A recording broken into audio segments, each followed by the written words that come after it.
Our R32 powered Mk2 Golf is finished.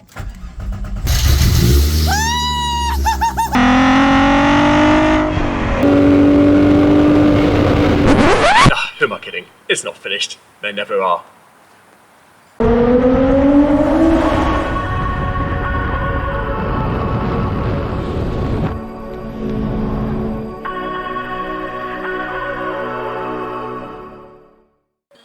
Classic car owners who tell you that their car is finished, they are kidding no one else other than themselves.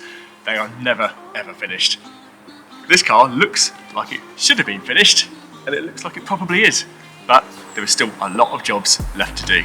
Let me go through them.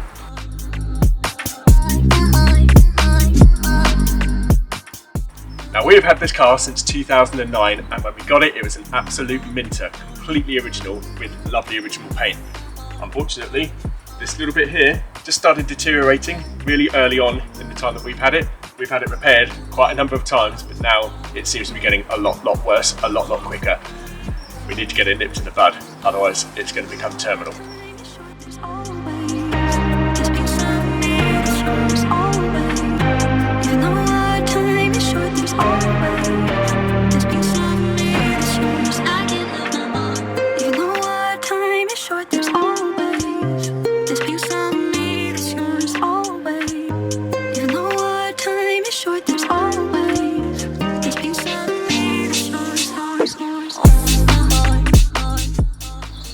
Early on into our ownership, we had a bit of an incident where, unfortunately, someone reversed out of a car parking bay and scraped their car against the back of this car and ripped the trim off.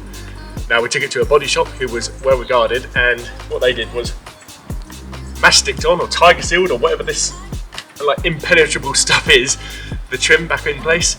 And what it's done is it's trapped the moisture under there, and it has rotted out this corner of the arch and sill quite badly, so we need to get that repaired, as that was an advisory on its last MOT, and we don't want it to get any worse, otherwise we will be in a world of pain having to replace large areas of the car. Moving on from here, we also have the same issue. We have a little bit of rust just on the sill here. Fortunately, it doesn't seem terminal because it is solid German rust.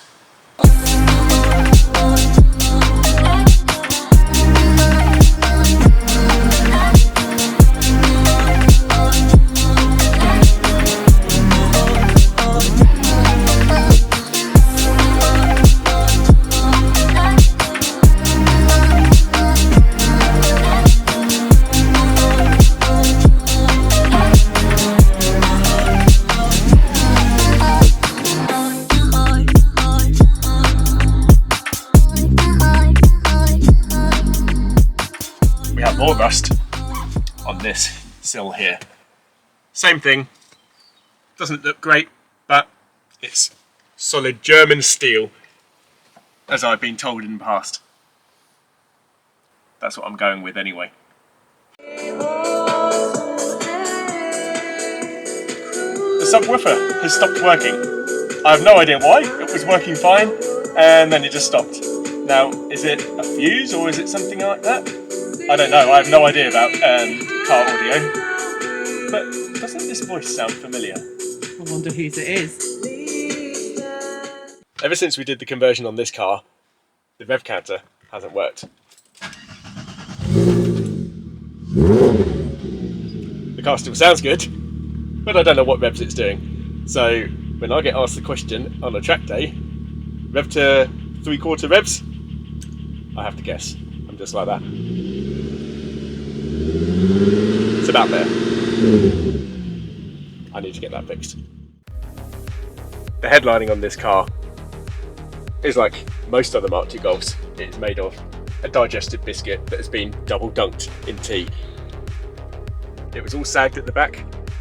We had it replaced. The guy who replaced it said that when he took it out, it just broke into about 10 different pieces. We put a vinyl covering on it. It looks okay, but it's still not in the best condition. I think we could do with one of these headliner kits from Headliner World on eBay or something like that, and that is another job. And also non-matching sun visors. Ooh, lovely, look at that. Well, the person who used to own this, the old boy, used to smoke in here, didn't he? Yeah. But that's gone. Interesting. Maybe that's something that we should also do.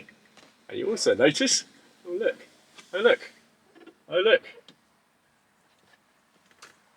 We have leaks in this car as well. Unbeknown to me, this is a new one. Oh joys, time to chase a water leak. That happened when I moved the car. I ended up with the wettest feet in the world. I might as well have just put them in the sea, and then a load of water just poured down and then just rushed beneath my feet, under the seat, and into the back seat. Into the back footwell area. Look at the mushrooms! It's a biohazard in here, isn't it, really? I think we need to sort that out, and I think we need to get out as well, because otherwise we'll end up in A&E. Now, one thing we've inadvertently done is by changing those wishbones to make them lovely and nice and shiny, is we basically made the rest of the underside of the car look terrible. Track rods look awful, the drive shafts look awful, and parts of the subframe look like they could do with a lick of paint as well. So, I think that is going to be a job for the future too.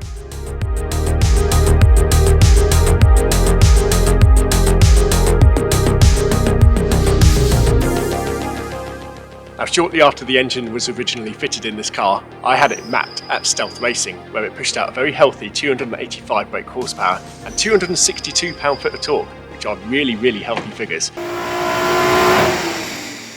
However, since then, I have had the engine stripped down, I've done the head gasket and the chains, and had the head rebuilt by Thurston Engineering. So in theory, we should have more power and more torques, because everything's new and fresh. Or I might have made a bit of a mess of it, and we've ended up with less. So that'll be a really interesting topic of conversation. Have we ended up with more or less power? And are Stealth's rollers maybe as accurate as what we think they might be? And it'd be good to compare them against another dyno company. Now here's an interesting thought. What we have here is a 3.2 litre VR6 with 285 brake horsepower and 262 pound-foot of torque. But we do have quite a bit of space for some boosty bits. Oh. Ooh. Ooh, look at that space. Maybe a turbo back there, or a supercharger somewhere around the front.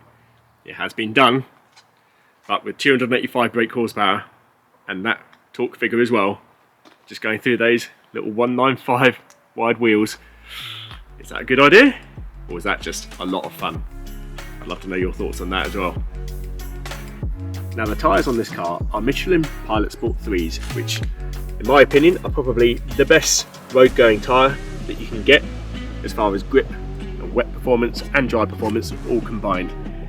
But we are looking to do more track days in this car, so are they really sufficient?